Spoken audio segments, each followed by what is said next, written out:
जय हिंद मेरे प्यारे दोस्तों, हमारे इस चैनल नेक्स्ट टाइम पर आपका स्वागत है। देखिए यहाँ पर रीजनल इंस्पेक्टर जो है टेक्निकल संबंधी, एग्जाम संबंधी 2022 संबंधी, नोटिफिकेशन संबंधी, एडवर्टीजमेंट जो भी इसके अंतर्गत पे 7 जून 2022 को प्रोवाइड कर दिया गया है। लास्ट जो इसका इन्फॉर्मेशन है 27 से 2022 तक का है। आखिर क्या है शॉर्ट रूप से इस वीडियो के अंतर्गत पर हम जानने की कोशिश करेंगे। इससे पहले कि हम आगे बढ़े, यदि आपके द्वारा हमारे इस चैनल नेक्स्ट टाइम को सब्सक्राइब नहीं किया, सबसे पहले जाकर आप सब्सक्राइब कीजिएगा तथा बेल आइकन को भी प्रेस कीजिएगा। जो भी कंटेंट, जो भी इन्फॉर्मेशन हमारे द्वारा आपके लिए प्रोवाइड किया जाता है उसका नोटिफिकेशन आपके पास टाइम पर उपलब्ध हो जाएगा।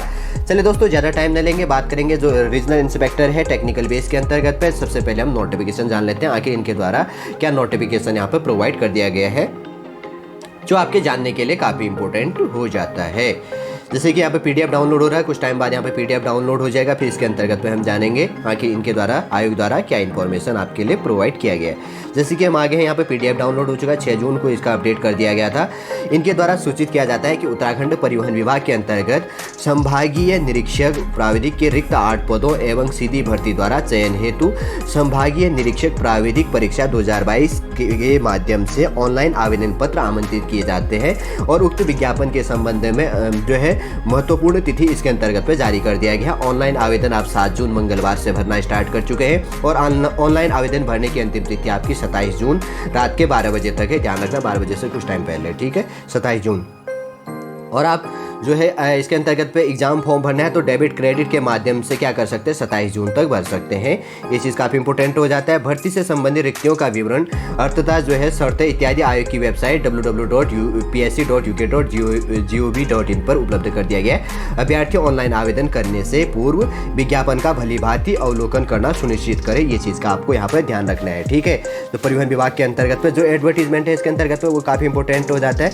ये जान लेते हैं आखिर इसके अंतर्गत पे इनके द्वारा क्या क्या इन्फॉर्मेशन प्रोवाइड किया है, जो आपके जानने के लिए क्या हो जाता है, काफ़ी इंपॉर्टेंट हो जाता है। प्रत्येक जी पीडीएफ बेस में प्रोवाइड करने का इनका भी बहुत अच्छा प्रोसेस है, ताकि कोई भी इन्फॉर्मेशन है तो एक चार्ट के अंतर्गत पर आपको जानने के लिए हो जाए। नहीं तो आपको दूसरा थ्योरेटिकल बेस होता तो थोड़ा सा अटपटा हो जाता है, ठीक है। नोटिफिकेशन में तो बस डेट बता दिया गया है कि किस चीज़ के लिए वैकेंसी जारी कर दिया गया है। अब इसमें कुछ और इन्फॉर्मेशन होगा तो लगभग 25 पेज का है, ठीक है। जैसे कि हमने बता दिया कि इनकी विज्ञप्ति जो भरना है 7 जून के अंतर्गत से आप फॉर्म भरना स्टार्ट कर चुके हैं। ऑनलाइन आवेदन भरने की अंतिम तिथि 27 जून हो गया। डेबिट क्रेडिट के माध्यम से आप फीस पेमेंट कर सकते हैं। और इसके अंतर्गत पे जो है जो इनके आयोग के द्वारा कहा गया है कि आप जो क्वालिफिकेशन है ध्यानपूर्वक इसके अंतर्गत पे भरिएगा। अभी कुछ चीज़ें दी गई होंगी, 25 पेजों का इनके द्वारा पीडीएफ यहाँ पर प्रोवाइड कर दिया गया है। आखिर क्या चीज़ है अभी आगे जानेंगे, ठीक है। जो चीज़ है पद नाम की बात करें तो संभागीय निरीक्षक हो गया, विभाग हो गया परिवहन विभाग के अंतर्गत पे उत्तराखंड शासन पे। पदों की संख्या, रिक्तियों की संख्या 8 है। रिक्तियों की संख्या बढ़ाई या घटाई जा सकती है, इनके द्वारा कहा गया है।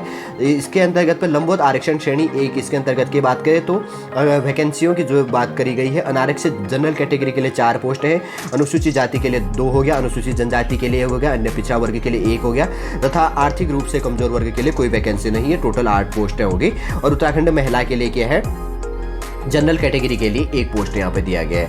पद का स्वरूप हो गया तो अराजपत्रीय हो गया, स्थायी हो गया, अंशदायी तथा पेंशन से इससे संबंधित हो गया जो भी दिया गया है। अगर वेतन की बात करें तो ये बाद में जान लेना, कोई इंपॉर्टेंट नहीं है। आप देखिए, अगर इंपॉर्टेंट क्वालिफिकेशन बात करें तो किसी मान्यता प्राप्त बोर्ड से 10वीं कक्षा पास विज्ञान विषय सहित होना चाहिए। सबसे पहले केंद्र सरकार या राज्य सरकार द्वारा मान्यता प्राप्त किसी संस्थान द्वारा ऑटोमोबाइल इंजीनियरिंग में कोई डिप्लोमा या 3 वर्ष का पाठ्यक्रम होना चाहिए, या यांत्रिक इंजीनियरिंग में कोई डिप्लोमा होना चाहिए 3 वर्ष का, तब आप इसके लिए एलिजिबल है। गियर वाली मोटरसाइकिल और हल्के मोटरयान चलाने के लिए अधिकृत चालन अनुज्ञप्तिधारी जो भी है होना चाहिए। देवनागरी लिपि में हिंदी जो है समय का आपको अच्छा खासा ज्ञान होना चाहिए, तब आप इसके लिए एलिजिबल होंगे। आपको और ज़्यादा एडवांस अधिमान्य अर्थता की बात करें तो थोड़ा सा प्रेफरेंस और बढ़ा दिया जाएगा यदि आपने सेना में 2 वर्ष का जॉब किया, यदि आपके पास में राष्ट्रीय कैडेट कोर का एनसीसी का वीर प्रमाण पत्र है। इस चीज़ के लिए आप ज़्यादा क्या हो जाएंगे, ज़्यादा आपको थोड़ा सा वैल्यू दिया जाता है, कुछ नंबर एक्स्ट्रा दी जाती है शायद इसमें। समूह ग के पद पर भर्तियों के लिए अन्य अनिवार्य वांछनीय अर्थता होगी, उतना जानने के लिए कोई इंपॉर्टेंट है नहीं। बस आप अगर आपके पास क्वालिफिकेशन है तो आप इसके फॉर्म भरिएगा। आपकी मिनिमम एज लिमिट 21 साल होनी चाहिए और अगर मैक्सिमम एज लिमिट की बात करें तो 42 साल होनी चाहिए। वो कोविड के बेस से आपको 1 साल का एक्स्ट्रा टाइम दिया गया, 43 साल से अधिक नहीं होनी चाहिए, ठीक है ना। 21 वर्ष तथा अधिकतम क्या है 43 वर्ष। कोविड के बेस में छूट दी गई थी पिछले बार भी, इस बार भी कुछ वैकेंसियों में दे रहे हैं तो प्रोवाइड कर दिया। वैसे तो 21 से लेकर 42 साल एज लिमिट होती है। अधिमान्य छूट से संबंधित जो होता है इसके अंतर्गत पे तो छूट दिया जाता है। हिमालय संबंधी, पहाड़ी संबंधी जो भी आरक्षण संबंधी कैटेगरी है तो आप इसके अंतर्गत पे पढ़ लीजिएगा, नहीं तो ये बताना क्या हो जाएगा, वीडियो बहुत लेंथी हो जाएगा, ठीक है। आप फॉर्म कैसे भर सकते हैं ये चीज़ें मैंने बता दी है। आयोग के अंतर्गत में भी कुछ टाइम पे अब डायरेक्टली रूप से देखिए अभी तो प्रोसेस जारी कर दिया जाएगा। फॉर्म फीस की बात करें तो अनारक्षित वर्ग के लिए 176 रुपये है और 176 अधिकतर हो गया, और कैटेगरी जो चीज़ें तो 86 है। कुछ चीज़ों के लिए फॉर्म फीस नहीं है यहाँ पे, अनाथों के लिए, और उनके लिए नहीं तो हल्का हल्का फॉर्म फीस है। ऐसा कोई इंपॉर्टेंट है नहीं कि आप इन चीज़ों को जानो, लेकिन जान लिया तो ठीक है ना। कैसे परीक्षा आयोजन जो हो जाएगा तो बाद में एग्जाम इन्फॉर्मेशन इनके द्वारा डेट प्रोवाइड कर दिया जाएगा। चलिए दोस्तों समझ गए होंगे, वैसे तो ज़्यादा इनका इन्फॉर्मेशन कोई जानने के लिए इंपॉर्टेंट नहीं है। यदि आप पूरा इन्फॉर्मेशन पढ़ना चाहते हैं तो आयोग की वेबसाइट पर जाकर www.psc.uk.gov.in के अंतर्गत पर जाके क्या कर सकते हैं, पूरा डाउनलोड कर सकते हैं और अपना जो भी ये इन्फॉर्मेशन है जान सकते हैं। वैसे तो आप फॉर्म भर सकते हैं, यदि आपके पास में इंपॉर्टेंट एलिजिबिलिटी है तो ये क्या है कि आप इस फॉर्म को भर सकते हैं, नहीं तो आपके लिए फॉर्म नहीं है। ठीक है, चलिए दोस्तों नेक्स्ट कोई इन्फॉर्मेशन संबंधी या गवर्नमेंट जॉब संबंधी इन्फॉर्मेशन आएगा तो हम आपको प्रोवाइड करेंगे। जय हिंद, जय भारत।